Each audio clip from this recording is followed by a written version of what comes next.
नमस्कार दोस्तों। एक बार की बात है, एक गाय घास चरने के लिए जंगल में गई। शाम ढलने वाली थी कि उसने देखा एक बाघ उसके तरफ दबे पांव उसकी तरफ आ रहा था। वह डर के मारे इधर उधर भागने लगी। वह बाघ भी उसके पीछे दौड़ने लगा। दौड़ते हुए गाय को सामने एक तालाब दिखाई दिया। घबराई हुई गाय उस तालाब के अंदर घुस गई।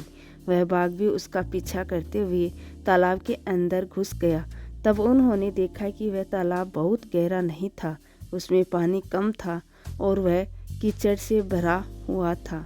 उन दोनों के बीच दूरी काफ़ी कम हो गई, क्योंकि अब वो दोनों कुछ भी नहीं कर पा रहे थे।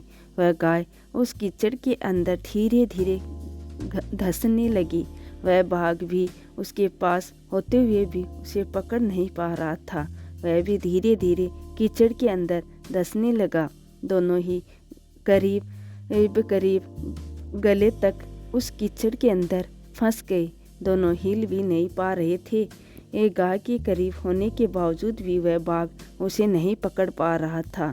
थोड़ी देर बाद गाय ने उस बाघ से पूछा, क्या तुम्हारा गुरु या कोई मालिक है? बाघ ने घुराते हुए कहा, मैं तो जंगल का राजा हूँ, मेरा कोई मालिक नहीं, मैं खुद ही जंगल का मालिक हूँ।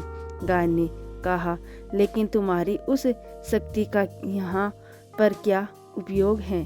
उस बाघ ने कहा, तुम भी तो फंस गई हो और मरने के करीब हो। तुम्हारी भी तो हालत भी मेरे ही जैसी है। गाय ने मुस्कुराते हुए कहा, बिल्कुल नहीं, मेरा मालिक शाम को जब घर आएगा और मुझे वहाँ नहीं पाएगा तो ढूंढते हुए यहाँ जरूर आएगा और मुझे इस कीचड़ से निकाल कर मुझे अपने घर ले जाएगा।